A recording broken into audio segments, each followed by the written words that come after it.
Oke, baik. Saya share screen dulu. Tadi pertanyaan, saya ingat pertanyaannya siapa Mbak Nelis tadi ya. Nah, kalau kita bicarakan kemudian tentang reksadana itu sebenarnya apa? Terus kemudian ada yang bicarakan tentang fund manager. Mbak Nelis juga ya fund manager tadi ya. Oke, jadi kalau kita lihat kemudian kita mulai dari profesi lah. Ini kemudian yang bisa kemudian kalian juga jadikan apa ya? Jadikan oke, saya kok tertarik ya soal ini ya. Saya pengen deh nyoba-nyoba gitu kemudian menggeluti profesi ini bisa tidak? Pak, saya bukan lulusan akuntansi, saya bukan lulusan ekonomi atau manajemen. Sebenarnya sih Mbak Mas tidak terlalu sih. Kalau saya lihat sekarang tidak terlalu penting itu juga. Asal kemudian kalian punya dasarnya, basicnya, lulusan apapun kalian, kemudian nanti bisa saja kemudian jadi apa namanya beberapa profesi ini. Oke, yang pertama adalah yang namanya analis. Ini yang kemudian kalian coba pelajari, gitu. Tentu saja kemudian analis ini juga macamnya banyak, Mas Mbak. Kalian mau jadi analis yang mana? Nah, kalau analis pasar modal, analis di stock market, berarti biasanya sih yang saya bolak-balik ngomong ke kalian. Ini yang memberikan kemudian apa namanya rekomendasi. Kalau saham-saham ini sekarang jual aja. Saham-saham ini tahan, beli. Nah, itu kemudian analis pasar. Bagaimana kemudian mereka mendapatkan ini? Tadi Mas Riko ya, kalau tidak salah, sudah memberikan kita sebenarnya mereka punya 2 alat khusus itu sebenarnya Mas Mbak. Alat pertama kemarin kita udah mulai pelajari, namanya adalah analisis fundamental. Fundamental perusahaannya sendiri seperti apa? Kalau dari sisi fundamental nilainya segini loh. Ya. Kalau analisis teknis seperti apa? Kalau analisis teknis lihat pergerakannya kemudian. Pergerakan kemudian apa namanya pergerakan sahamnya, pergerakan obligasinya begitu. Sekarang saatnya beli, saatnya jual, nah itu. Tapi kalau analisis fundamental ngelihat kemudian dari sisi kemampuan perusahaan untuk menghasilkan laba, kemampuan perusahaan untuk menghasilkan kas, nah itu. Mereka kemudian bisa mengukur kira-kira nilainya berapa. Dari sana kemudian kalian bisa ngelihat dari nilai ketahuan, kalian bisa mengukur kemudian kalau begitu harga sahamnya mestinya sekian. Nah, analis itu kemudian akan membandingkan itu. Kalau mestinya sekian nilainya, sekarang nilainya berapa? Kalau harga sahamnya sekarang masih di bawah, saatnya beli. Karena secara fundamental dia harganya lebih tinggi dari itu. Tapi kalau harga saham di pasaran pada saat biasanya analisis itu dilakukan tinggi, overvalue namanya Mas Mbak, maka itu saatnya untuk menjual. Sudah menjual. Kenapa kok begitu ya? Overvalue. Walaupun kemudian beberapa perusahaan, tadi saya lupa siapa yang nyinggung, beberapa perusahaan ada yang kemudian kita ngomongin outlier. Dia apa namanya? Dia tinggi terus. Perusahaan-perusahaan.com itu biasanya begitu. Oke, itu analis. Beda juga kemudian analis yang di sisi kalau kalian kerjanya di bank, kalian melakukan analisis tentu saja analisis kredit. Ini layak atau tidak. Kalau begitu set analisisnya bagaimana Pak? Biasanya sih yang diukur adalah kemampuan dia membayar ini ada enggak. Atau kemungkinan kalau kemudian kreditnya adalah kredit modal kerja, gitu ya, pengen beli mesin, kemampuan bayar mesinnya ada enggak. Apakah keuntungan tambahan yang didapatkan perusahaan dari membeli mesin ini apa namanya ya, menjustifikasi pembelian alat tersebut. Let's say saya beli mobil dengan mobil tersebut, let's say kita ngomongin perusahaan. Dengan mobil tersebut saya kemudian arus logistiknya jauh lebih baik sehingga profit saya akan meningkat sekian juta. Nah, kemudian analis kredit itu juga bisa ngasih perhitungan tuh, oh pertambahan sekian juta seperti ini, kalau bisa, kalau begitu menjustifikasi nggak sih beli mobil ini? Bisa enggak, bisa iya, bisa tidak. Itu kalau di bank. Oke, yang kedua adalah broker, Mas Mbak. Broker ini adalah penghubung pasar modal dengan investor. Bilang aja kemudian yang biasanya ada di pasar modal itu brokernya, investornya di belakang. Biasanya yang kemudian kalau ditelepon, tolong saya jualkan ini, belikan ini, dan seterusnya itu broker. Yang berikutnya adalah underwriter, Mas Mbak. Underwriter ini biasanya bekerja di perusahaan-perusahaan sekuritas dan underwriter ini, bila saja underwriter itu sendiri adalah penjamin. Bisa perusahaan sekuritas. Pak, perusahaan sekuritas itu apa? Perusahaan sekuritas itu perusahaan yang biasanya di sana, biasanya segini aja, gampang aja. Tadi Mbak Nelis ngomong tentang reksadana. Biasanya perusahaan sekuritas itu punya punya reksadana, dan dia menjadi anggotanya pasar modal, bursa efek. Dia punya saham di bursa efek. Saya nggak tahu tadi ngomongin tentang bibit ya. Saya nggak tahu kemudian dari sisi OJK itu oke atau tidak. Saya belum ngecek gitu ya. Yang kedua, ini kemudian kita ngomongin tadi yang nanya, Pak, gimana sih caranya kemudian supaya tidak mengurangi resiko? Satu, kemudian kalau ngomongin bilang saja berinvestasi reksadana, ya lihat kemudian apakah dia anggotanya bursa efek, apakah dia diverifikasi oleh OJK. Kalau iya, oke. Underwriter adalah kerjaannya perusahaan sekuritas dari sisi dia menjamin perusahaan. Jadi gini Mas Mbak, kok saya agak sedikit tidak tersistematis ya, cuman ya bilang aja waktunya terbatas ya. Bayangkan perusahaan, tadi ada yang nanya, Mas Riko terakhir nanya, kalau perusahaan gede butuh duit kemana? Kalau perusahaan kecil butuh duit kemana? Ini Mas Riko, perusahaan besar bisa kedua, perusahaan kecil mungkin ke satu saja.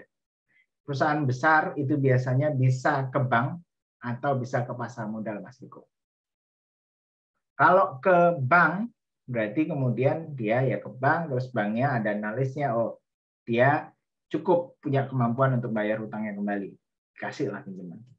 Tapi kalau ke pasar modal bagaimana, Pak? Nah, saya agak sedikit loncat sedikit. Pasar modal itu punya dua, Mas, Mbak. Ada instrumen atau produknya yang berupa saham dan ada yang berupa obligasi. Ada yang tahu obligasi ini apa? Obligasi kalau saham adalah surat kepemilikan modal. Kalau kamu beli, kamu menjadi salah satu pemilik. Dan dari kamu beli itu dia akan mencatat di sisi modal, ekuitas. Tapi kalau kamu belinya obligasi, itu adalah surat hutang. Cuma dua-duanya ini dipasarkan di pasar modal. Nah, begini, kalau kita ngomongin tentang sistematikanya, Mas Mbak. Kalau kamu ke bank, gitu ya, perusahaan bilang saja, perusahaan ke bank, saya minjem duit dong. Bank ini adalah perantara, Mas Mbak. Duitnya dari mana, Bang? Mas Riko, duitnya dari mana, Bang?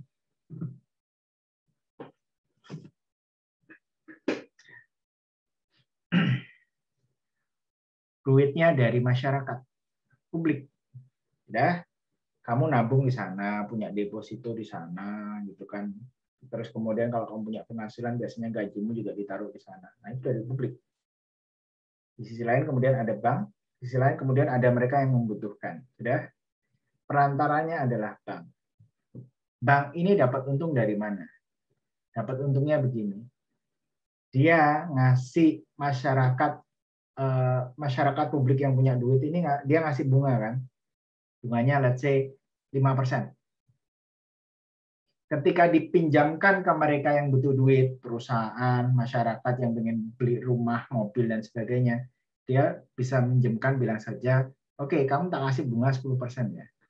Kamu lihat, kalau dia meminjamkan 10%, tapi kalau dia dipinjami sama masyarakat, dalam bentuk tabungan dan deposito, dia cuma ngasih bunga 5%. Ada perbedaan 5%, loh.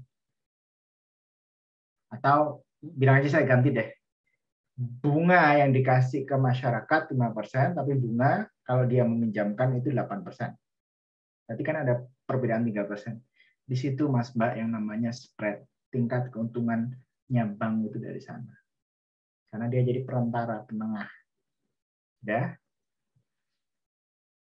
Di sisi lain, kalau kita ngomongin pasar, yang namanya pasar dari sudut pandang ekonomi adalah ketemunya penjual dan pembeli. Kalau pasar modal adalah bertemunya penjual dan pembeli modal, penjual dan pembeli bila saja investasi lah.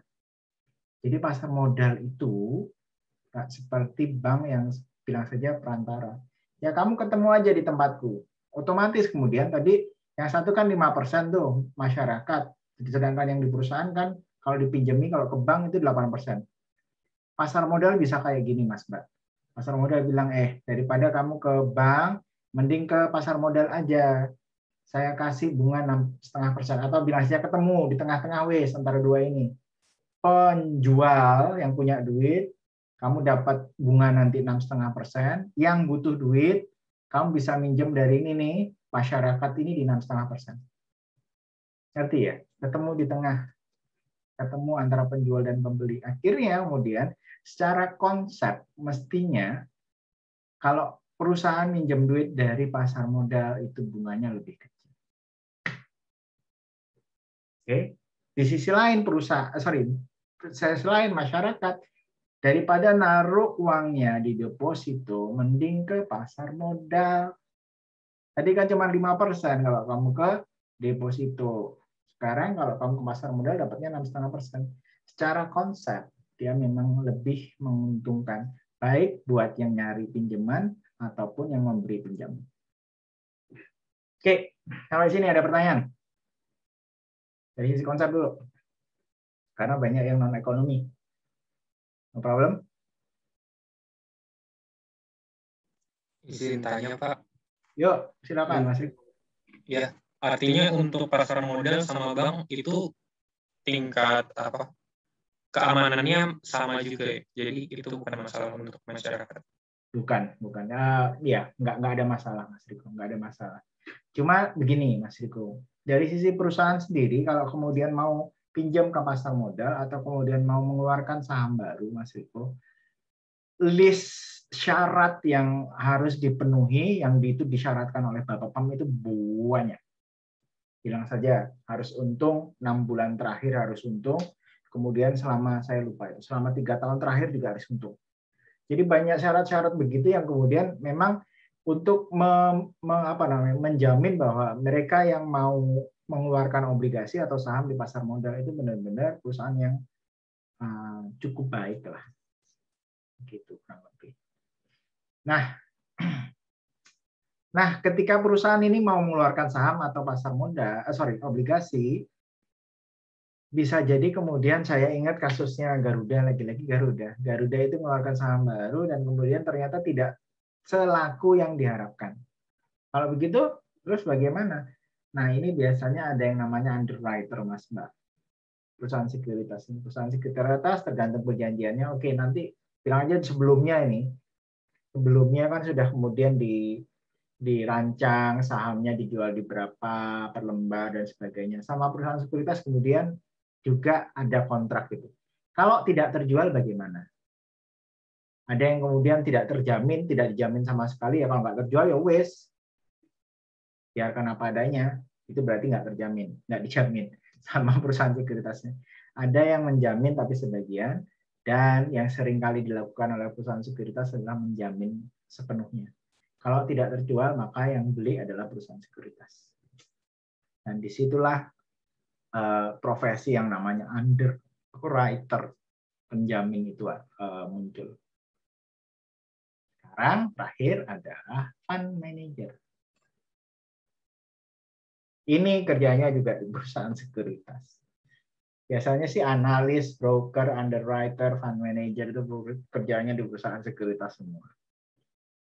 Fund manager kerjanya apa? Mengelola portofolio. Kembali lagi menjawab pertanyaannya dari Mbak Sapa tadi ya. Gimana caranya supaya hindari gitu ya risiko merugi kalau investasi saham? Satu yang jelas kemudian kalau bisa sih kalau masih bilang saja masih hijau, masih kemudian permulaan ya gunakan kemudian jasanya fund manager. Pertama, yang kedua kalau benar-benar masih hijau dan modal bilang saja dana yang dikelola untuk investasi ini masih kecil ya jangan kemudian langsung ke saham, masuk ke reksadana. Mas Riko tadi sudah oke itu mulai nyoba reksadana. Oke. Nah, yang mengelola adalah fund manager, Mas Mbak. Dia mengelola kemudian portofolio. Jadi salah satu rule of thumb di dunia keuangan dan di dunia bisnis, rule of thumb itu aturan umum adalah yang pertama Dalam bahasa Inggris dulu, don't put your eggs in one basket. Don't put your egg in one basket, artinya jangan taruh telurmu di satu keranjang. Keranjangnya jatuh, hancur semua telurmu. Taruh investasimu di beberapa tempat kalau bisa. Jadi kalau di sini merugi, di sana bisa naik. Dan kalau bisa kemudian jenis reksadananya atau jenis sahamnya beda.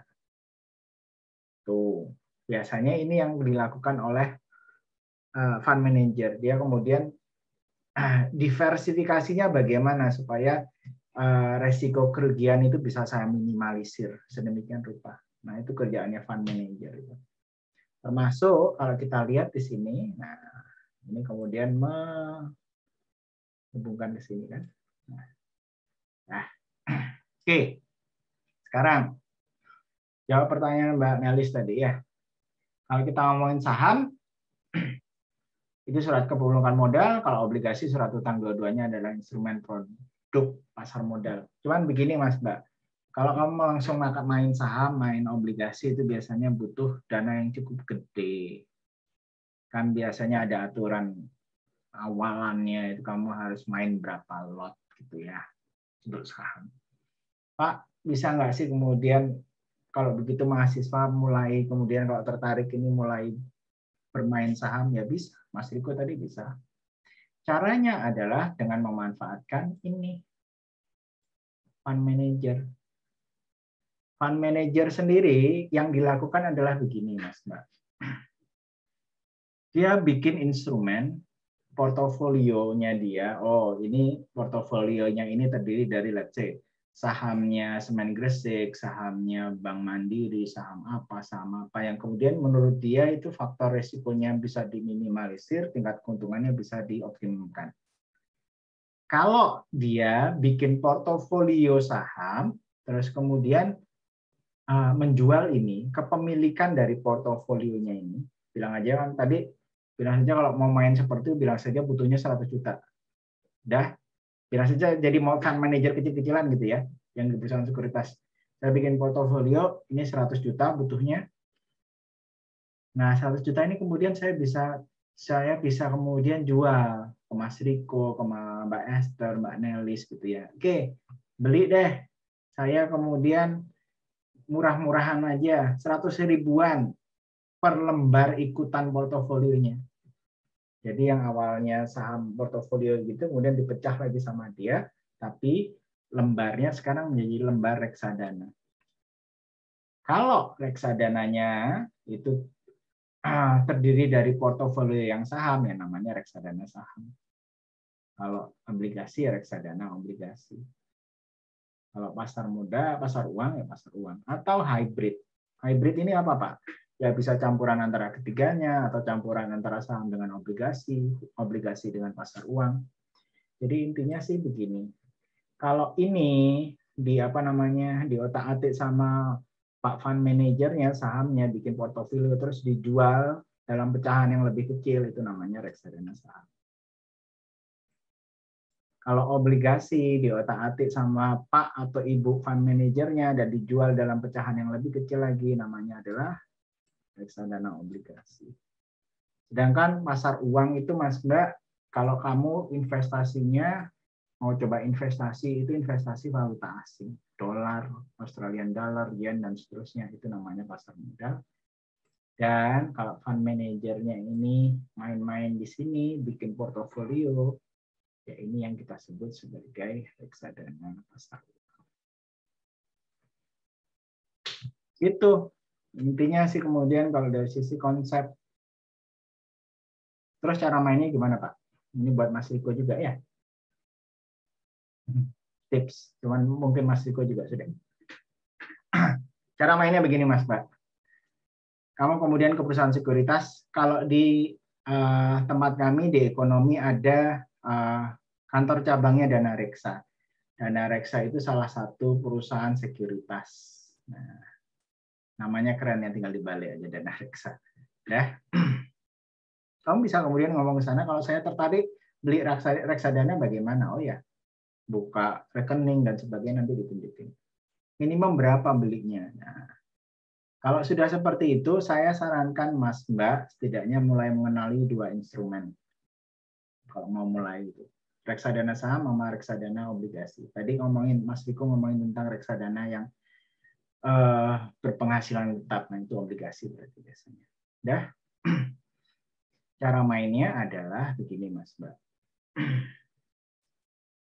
Kalau kondisinya pandemi seperti ini sekarang ini, ketika sahamnya lagi anjlok-anjlokan, apa yang dilakukan? Ya gampang aja sih sebenarnya Mas Mbak. Kamu beli itu reksadana saham sebanyak-banyaknya. Nanti naik kok. Kalau kamu yakin ekonomi kita akan kembali pulih. Kan naik ya. Saatnya kalian menyumbangsi juga. Sekalian kemudian dapat untung. Pak, kalau begitu, kapan kemudian beli reksadana obligasi? Reksadana obligasi itu biasanya berhubungan dengan, let's say, kalau saya lihat-lihat sih tergantung pada tingkat suku bunganya BI. Kalau tingkat suku bunganya BI naik, maka kemudian orang-orang mulai berpikir lagi nih, daripada gua beli obligasi, mending kan naruh di deposito biasa, lebih nggak ribet gitu ya. Nah, kemudian karena BI naikin suku bunganya, deposito jadi sedikit lebih menarik, biasanya obligasinya harganya jadi sedikit turun. Saat itulah kamu beli reksadana obligasi. Tapi cara mainnya kalau kamu punya dua ini, bilang saja begini. Kalau kamu prediksi kemudian nanti perekonomiannya lagi agak melambat begitu ya, beli reksadana obligasi. Ketika sudah di bawah perekonomiannya dan kamu perkirakan paling setahun lagi naik lagi, kamu balik lagi ke reksadana saham. Gitu aja mainnya. Simple. Coba. Nanti kemudian lama-lama ketemu. Tapi ya tadi, yang namanya berinvestasi, Mas Mbak, ya resiko rugi itu pasti ada. Ya pasti ada. Jangan kemudian, saya dapat untung, enggak. Ingat rule of thumb yang kedua, aturan umum yang kedua dalam berinvestasi, high risk, high return. Kalau kamu disuguhin kemudian, ini reksadana keuntungannya bagus, persentasenya bagus, profitabilitas, ingatlah tingkat keuntungan yang tinggi biasanya resikonya juga tinggi. Jadi mau main aman atau mau main tidak aman itu monggo, cuma diingat-ingat aja itu. Udah? Oke, ada pertanyaan mungkin? No?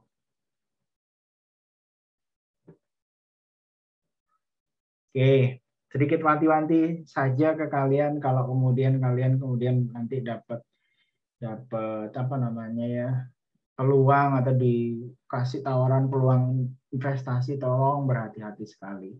Saya ingat ada beberapa teman, saya ingat temannya ayah saya dulu juga kemudian beberapa kali gitu tersandung masalah investasinya investasi bodong. Ingat-ingatlah yang tadi itu. Kalau tingkat keuntungannya lebih tinggi daripada, let's say, sekarang kan tingkat obligasi itu, deposito berapa sih? 5% ya. Kalau kemudian kamu ditawari ini loh, kalau kamu kalau kamu investasi di sini tingkat keuntungannya 30% per tahun, atau bilang aja 5% lah per bulan. Bayangkan, Mbak, 5% itu berarti tingkat keuntungannya kira-kira 10 kali lipat daripada kamu naruh duitmu di bank, di deposito. Berani atau enggak? Terserah. Cuman ingat, kalau mau untungnya berlebih, resikonya juga harus ditanggung berlebih. Kalau pas untung ya, wah senang banget. Berarti kalau pas untung nggak mau, mencak-mencak, yang nggak fair itu namanya. Oke? Oke. Ada pertanyaan? No? Oke, sekarang berikutnya. Ini tadi sudah saya singgung sih. Jadi kita ngomongin analis, itu ada analis kredit, ada analis saham, obligasi, biasanya di perusahaan sekuritas. Kalau analis kredit itu di bank. Beberapa kemudian kalau saya lihat beberapa yang jadi analis itu di bank, Mbak Mas, Itu beberapa kali itu saya lihat kemudian bukan lulusan akuntansi, bukan lulusan manajemen, bukan lulusan ekonomi, malah lulusannya lulusan teknik. Jadi tidak menutup kemungkinan memang. Begitu juga kemudian kita ngomongin analis saham. Banyak yang bekerja di perusahaan sekuritas itu adalah dari lulusan IPB. IPB itu kalau zaman saya dulu itu lulusan statistik, lulusan matematika, itu yang kemudian mereka kemampuan statistiknya bagus dan dicari sama perusahaan sekuritas. Jadi kalau kemudian bagi mereka yang di luar akuntansi ya jangan berkecil hati, malah kemudian kalau kalian tambahi ini aspek ekonominya, aspek akuntansinya, kalian bisa ngerti ini, kalian kemudian punya advantage. Begitu juga kemudian bagi mereka yang di ekonomi dan di akuntansi, ya statistiknya harus diasah. Kalau enggak kemudian nanti kalah bersaing. Oke. Oke. Yang ingin saya tekankan dan ini yang terakhir adalah untuk UAS nanti kan 3 lagi ya, Mas Mbak ya. Pertama saya minta kalian untuk melakukan proyeksi itu.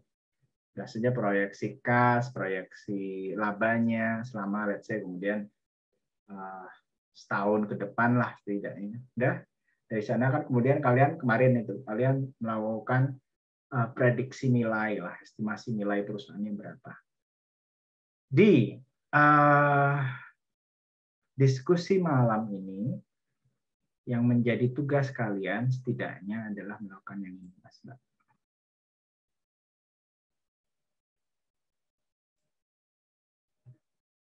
Ya.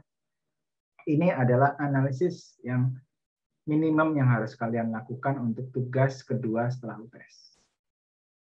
Oke, apa ini Pak? Yang tadi sudah dijelaskan, intinya adalah ini adalah analisis yang sudah bilang saja tahan apa namanya?